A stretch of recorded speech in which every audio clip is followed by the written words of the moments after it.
apparently. But the other book is called Nin and Nan. And Nin and Nan's kind of my political satire. Well, I satirize as much as I can. At one point, Harold Jaffe, a friend of mine, sent out a message to other writers and said, if you're living in this world and are not commenting on this political situation, you're being very irresponsible. And I thought, well, maybe I should do something slightly to the political side. I kind of avoided that. And that was what happened then with Nin and Nan. Let's see where's a good spot here. At one point, Nin and Nan are in pursuit of somebody they think is going to blow the whistle on them. They have dug up a road that led to their home and restored the pristine environment in their neck of the woods, so there's no evidence that a road had ever been there. And they are discovered, and they go out in pursuit of the guy who's going to blow the whistle on them. And at one point they run into, in pursuit of this character, a place called the Makel Healthcare Center, which is a hospital devoted to unnecessary surgery. Of or pertaining to the uterus is the definition of hysteria. Thus, to cure women, note only women exhibit hysteria by definition. Of their hysteria, doctors rip out their uteruses. Whenever a typical doctor treats a woman and cannot figure out what is truly wrong with her, that doctor dismisses it as hysteria and cuts out her uterus. Of course, the doctors caught on to the fact that the jig was up about the word hysteria and changed their prognosis to premenstrual syndrome and came up with expensive placebos to cure the imaginary ailment, or rather the single ailment that included thousands of unrelated symptoms. Take these pills, Alice, they'll cure you. How dare you stand there and bleed all over the place? I remember my insurance paperwork once stating, pregnancy will be treated like any other illness, i.e., as a disease only doctors know how to cure. Before doctors, women could not be cured of their pregnancies. A man was arguing with a nurse at a nurse's station. His gestures were violent, his finger pointing a dagger in the air. My wife loved me before she came in here for this completely unnecessary operation, and now she won't have anything to do with me, he was saying, and it's your fault. Sir, I wasn't even on duty that day. Not you, all of you. You greedy slime bags who rip out a woman's innards in exchange for memberships at the exclusive No Women, No Blacks, No Jews country clubs. You hate women so much you can't even stand to have their innardless bodies on your links. That's it, is it? Sir, I wasn't there and I don't golf. Of course not. They don't allow you to.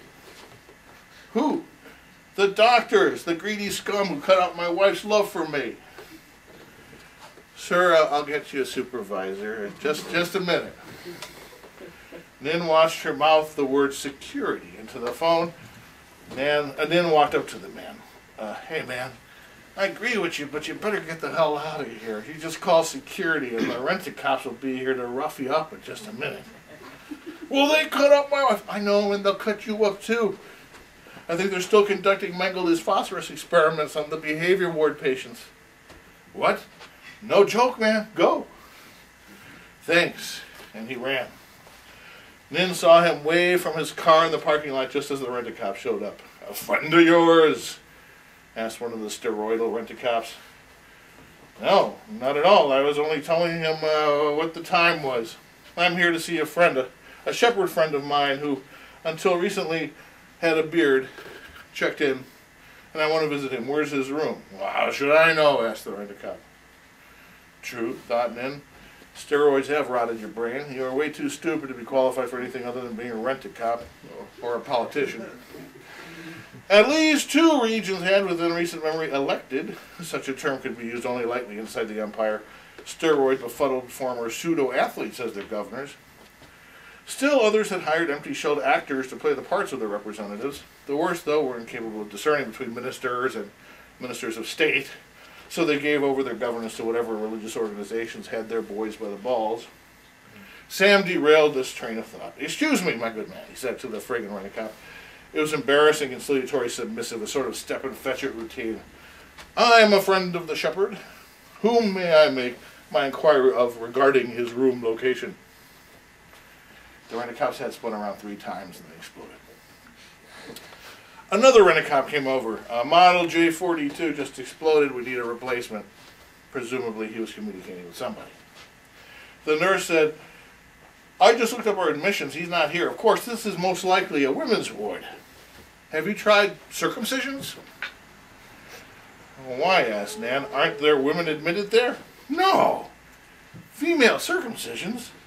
How barbaric," said the nurse, seeming shocked. "But male circumcision? Oh, that's for good hygiene." "Oh, well, you know, toes have more infections and hygiene problems than penises do. Why don't you just lop off everyone's toes?" "Well, they might over in cosmetic surgery. I'm not sure. You'd have to check over there." "Okay, come on, Nan. Sam, come on. We got to get to the circumcision ward." "Well, why would our shepherd want a circumcision?" asked Nan. "Who knows? Maybe he heard the voice of God," said Nan. "And so he wants to cut off the head of God?" asked Nan. "I have an idea," said Sam, "but we're going to need to find the hub of this place." "Hub?" "Yeah, you know, the physical plant, the communication center, the hub of the nexus." Here's the next word. Asked the nurse. "Excuse me, where's your physical plant?" "What?" Nin and Nan exchanged confused glances. "Oh," said Nin, "this is the tonsillectomy ward. They're pulling everyone's tonsils out, apparently, even the nurses." "We better keep going. I need my tonsils. They protect me against infection," said Sam. "Well, look, a poster for a bargain. Today only, they're doing free appendectomies with every tonsillectomy sold," said Nan, feigning excitement. "As I said, we better keep going. I'm led to believe that stepping onto the hospital grounds is implied consent for experimental treatment." "Well, here's a sign that says no admittance. This must be it," said Nan. "Here we go." Nin and Nan followed Sam into the communication center. He whispered something to the operator, who scurried away like a cockroach. Sam picked up the hospital's PA system microphone and switched the all-on button. "Attention, all hospital patrons. This is God. And I'm looking for the shepherd whose beard was recently shaven." Sam covered the microphone with his hands. "You go out to the entrances and catch him if he tries to leave." Nin and Nan hurried out. "I am your...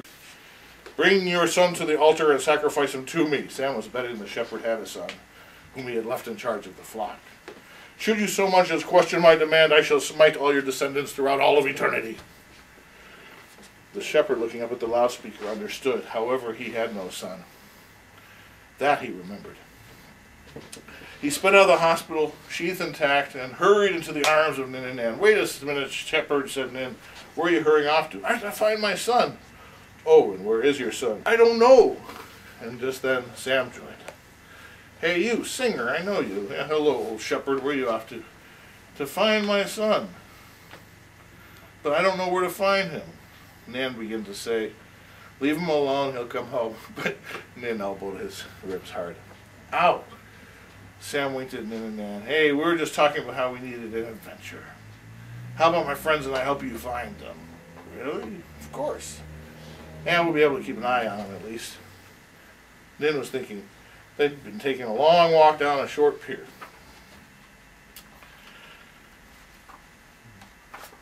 When this musician shows up at their door originally, he's the one who kind of knows the secret of what they've done.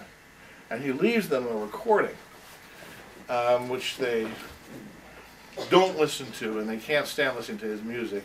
And they put it off, and then finally they listen to it long after he's gone. and are surprised by what they hear.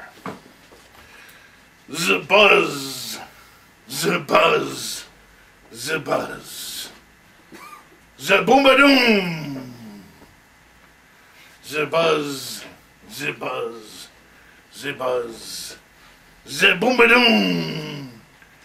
We send our bombs hailing down on you, those of you in Sector Blue, you who've been so gravel blind as to take Granny Smith for Gravenstein. A smash! A smash! A smash! Cracker Ragnarok! A smash! A smash! A smash! Cracker Ragnarok! We saw the signs come down in flames and the erasure of our agents' names.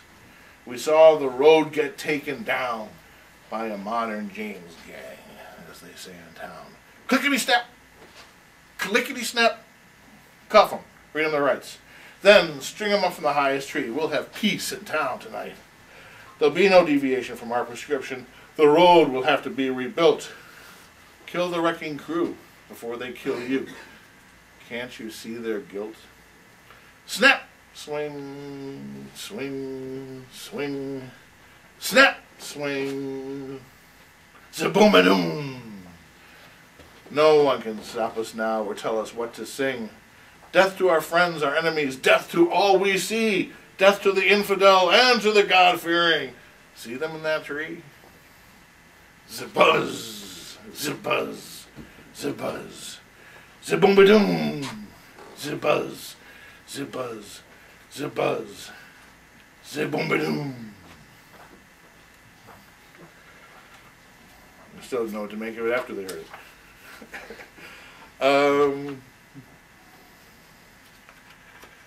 Days passed, and Nin and Nan enjoyed the return of the landscape to the state it had been in before it had the sign.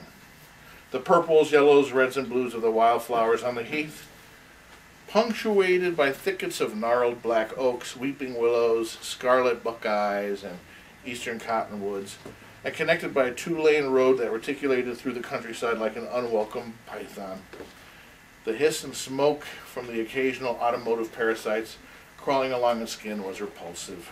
Both host and parasites had to go. We should do something about those pesky cars, said Nin, pointing again. Nin expected to see a billboard advertising automobiles. A celebrity, perhaps someone like Imogene Coca-Bean, holding open the driver's side door to the newest Studebaker, the Studebaker Hawk, and welcoming the viewer into the seat. And something lewd to connect image and purpose, a double entendre. Come inside, perhaps. Where? Nan asked Nin. No new signage had been put up to replace the obliterated one, the liberated one, that is. In the distance, a dark Lincoln Continental was approaching. Even at a distance, it seemed to be moving quickly. I don't think we'll be able to catch it, Nin. It's moving too fast. True, Nan, and to be fair, they wouldn't even be coming along here if there were no road for them to travel on. I agree, but we can't get rid of the entire road, can we? It's not as easy as a billboard. You're correct that it won't be easy, but I know we have to do it. They sat quietly gathering their thoughts. And then, what, Nan? I know we have to do this. Why, Nan?